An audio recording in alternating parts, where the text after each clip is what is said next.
Hello and welcome to the Flix Forum podcast, where each episode we usually go back and we look at a Netflix original film in the order of release. However, today we have a very special episode for you. This is some coverage of one of the awards ceremonies in the lead up to the Academy Awards in a few weeks' time.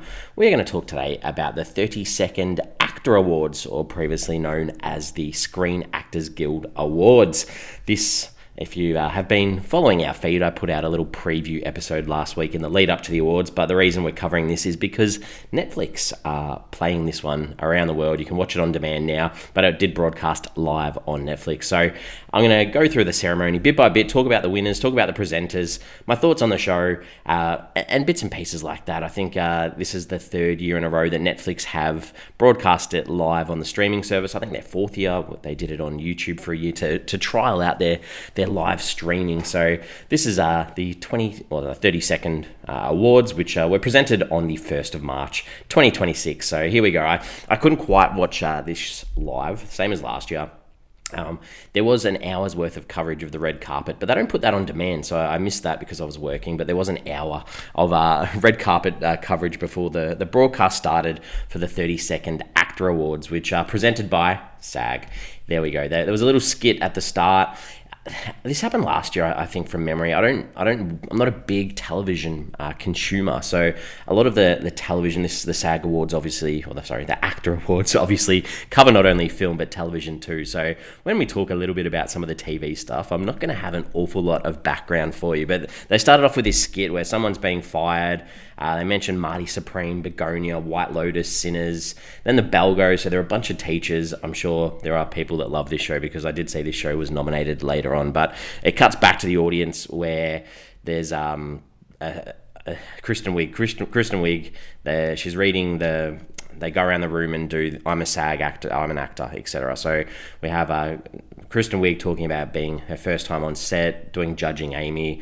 Then Tiana Taylor from One Battle After Another. Then Delroy Lindo from Sinners. And then over to Ethan Hawke with Kate Hudson and Michael J. Fox there with his son, and everyone claps. So then Kristen Bell comes on stage to start the awards show. So there we go.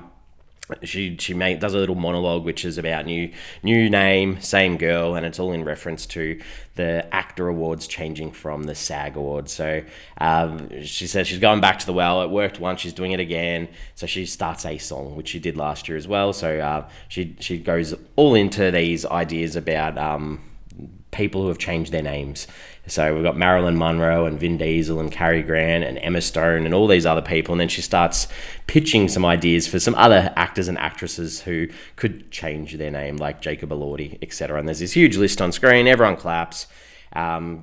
She talks a little bit about how many good actors are in the room, and then they look at some of the best, and they play some clips of some of the best work of the year. And as that plays, a very familiar song to me plays. It was a song by Tattoo, if anyone remembers the craze around this two-piece girl band back in the 2000s. So that song, All the Things You Said, plays, and then the first award comes out where Catherine Hahn and Connor Story present the Outstanding Female in a Drama Series. So there's some claps, some clips, and Kerry Russell is announced the winner for The Diplomat. She thanks the show for great writing and the actors. And then Jenna Ortega comes on stage to present the Outstanding Male Performer in a Comedy. There's some clips, and then Seth Rogen from the studio gets on stage. So he makes a lot of jokes about being too hot, not expecting the award, a lot of thanks, before Jacob Elordi and Mia Goth introduce Frankenstein, which they go backwards and forwards before a clip plays. And obviously this is in the lead up to the big award at the end of this show, which is the Best Ensemble Cast. So throughout the evening there will be clips of each of the films in that category. Then backstage, there is our host, Belle, who is with some actors playing table tennis, and Ted Danson's there with someone. She makes a joke about this little, not ceramic, but like a paper mache of Timmy Chalamet's face. The idea, obviously, from table tennis comes from Marty Supreme. Ted Danson wins that first round, and then Sterling K. Brown and Janelle James are on stage for the Outstanding Female Actor in a Limited Series or Television Movie. Michelle Williams wins for her work in Dying for Sex. Her speech is about doing this since she was young. She thanks a lot of people before the One Battle After Another cast, including Chase Infinity, Benicio del Toro, etc., and Tiana Taylor, introduced the film, and there's a little bit of a clip about that too. Then Lisa Kudrow comes out to present the female actor in a comedy series. And this is probably one of the nicer moments of the show where Catherine O'Hara for the studio wins. And obviously she has since passed away in the last few weeks. So Seth Rogen gets up from the studio, takes it on her behalf. Everyone's standing, clapping. Everyone's crying. Seth Rogen talks a little bit about the changes that she would make to the show through email, and he recommends people to go and watch some of her work as well. So then we cut to an ad break where we've got an up next and people are all talking. So very interesting. Obviously they need some time to break the room up with before they begin the next category. Then we head to one of these little montages. They do this at the Actor Awards quite often, where they put together a lot of clips from TV and film, highlighting a certain sort of stereotype almost. So this one's for the Troublemakers, where Timothy Simons talks. There's shows, there's Maggie Wheeler, there's Friends, there's a whole bunch of these little clips of people being troublemakers across film and TV. Back in the room, Jesse Buckley and Paul Mescal introduce Hamnet, obviously another film up for the Best Ensemble. Then there's some clips from the film played before. We have Meg Skelter and some other guy come up and do a speech. They're from a television show. It was meant to be funny. I didn't get any of the jokes. This chick pretends that she's winning the award and making her speech, and how they were meant to be in Hamnet, but they got cut out. And the audience seemed to dig it. I don't know. I just didn't quite get it. But anyway, they are there to present the male actor in a drama series. Like I said, I don't know very much about television, so there's some clips played before Noah Wiley from The Pit wins, and he talks about how he got his SAG Actor Guild card, and talks about having it in his wallet for 26 years. He's grateful for a union. Nice speech. Then we have these 4 women from a comedy show come out, talk about being in 22 episodes. They have a podcast, talk about how comedy is hard, before they give out the Outstanding Ensemble in a Comedy Series, which the studio wins. I think I predicted that the studio would clean up a fair bit in my preview show. So the cast comes on stage, Seth Rogen talks about it being an honour, and how the show's not possible without the cast, and how it's a team effort. Then we head to our host, Kristen Bell, backstage again, asking the cast of Pluribus what it's about. Meant to be humorous. Another ad break. Then we come back from the ad break with another package about the art of the rom-com. I quite like this one. This was good. Andy McDowell talks a little bit about meet cutes, and there's lots of clips about opposites attracting and chemistry, and the song Kiss Me plays, and the idea of betrayal in a movie like a rom-com needing to be necessary. Then we have Damson Idris come out from the F1 movie with an Aussie chick from, I'm not sure what she's from. But anyway, she comes out and they give out the male actor in a television movie or miniseries, and that goes to Owen Cooper for Adolescence. I think everyone picked that would happen. He wasn't there to collect the award, so we cut back to another round of table tennis where Kristen Bell's being asked about how she made the Timmy Chalamet little paper mache thing. Then the Sinners cast are on stage to introduce their film. They play the clip before Homeland's, the stars of Homeland, a big show back in the day, Daniel Lewis and Claire Dana on stage to present the ensemble in a drama series.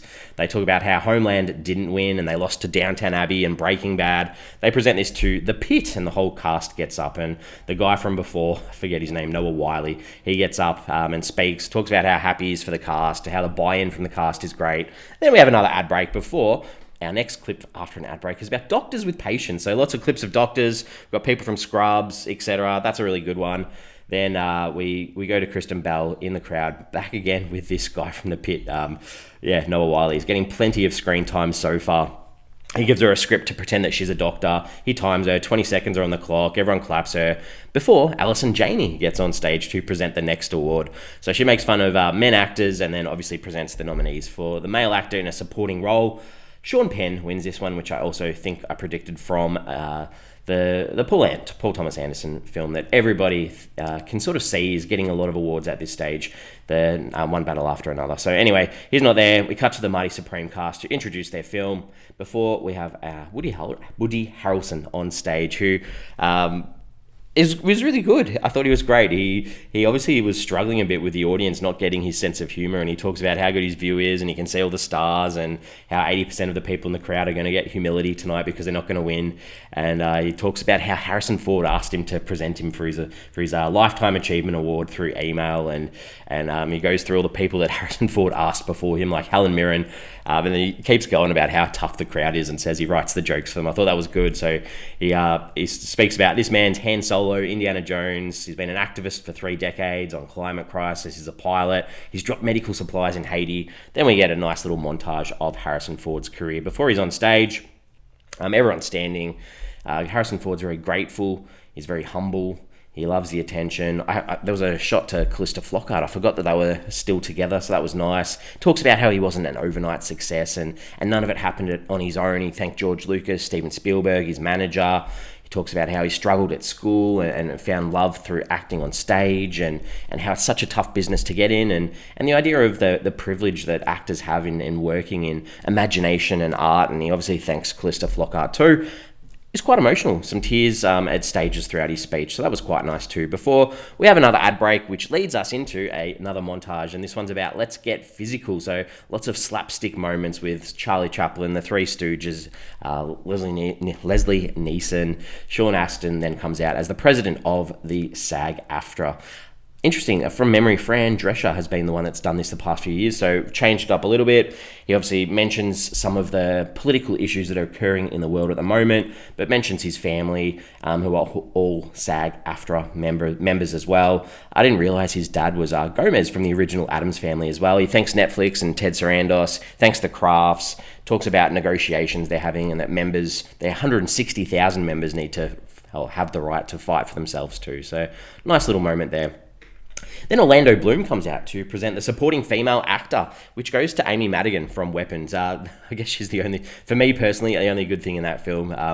Very interesting. Everyone claps. She gets up. She's very nervous. She talks about how it's been an honor and she's been doing it a long time, and actors love actors. She comes from Chicago. Her family are all union people. She shouts out to Zach Crager, obviously the director too, and the rest of the cast. But she was quite good. And then Sarah Paulson comes out on stage to speak about the actors that have been lost.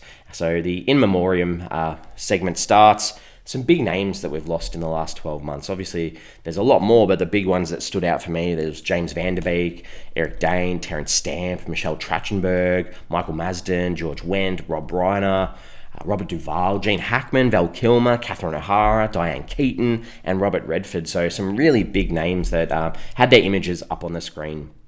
Then this little kid comes out on stage, joined by a choir, sings Let It Shine, as well as the set for the film Sinners with the church in the background, the guitar. This guy comes out and sings, a little bit pitchy, but we did have a musical moment on stage as well.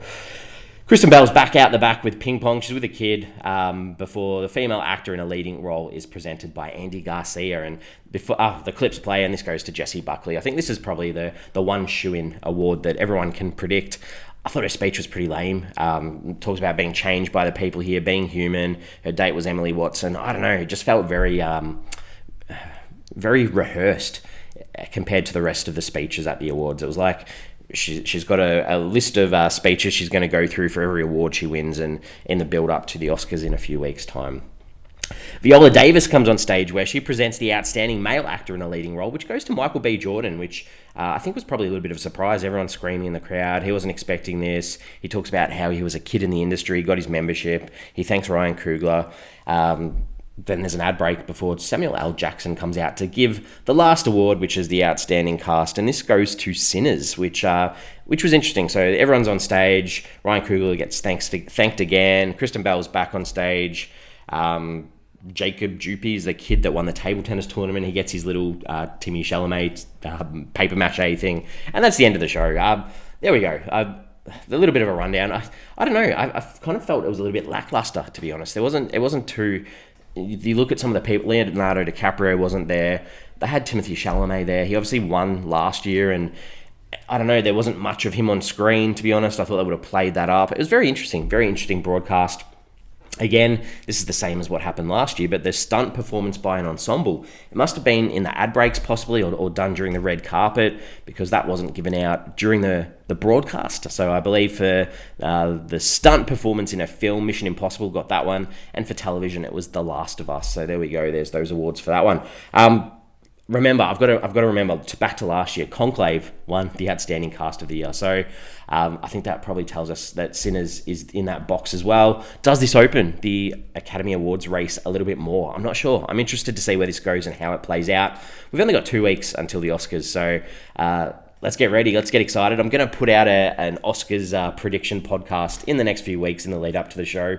I hope you've enjoyed this little summary of the SAG-AFTRA/Actor Awards, the 30-second version. Please do give us a follow on socials, on Facebook, on Instagram, and on X, formerly known as Twitter. Jump on, give us a like, give us a follow. Let us know if there are any surprises for you in this show. Other than that, our regular episodes are on a Monday, so listen out as we keep traveling through the Netflix back catalogue of original films. I will see you then.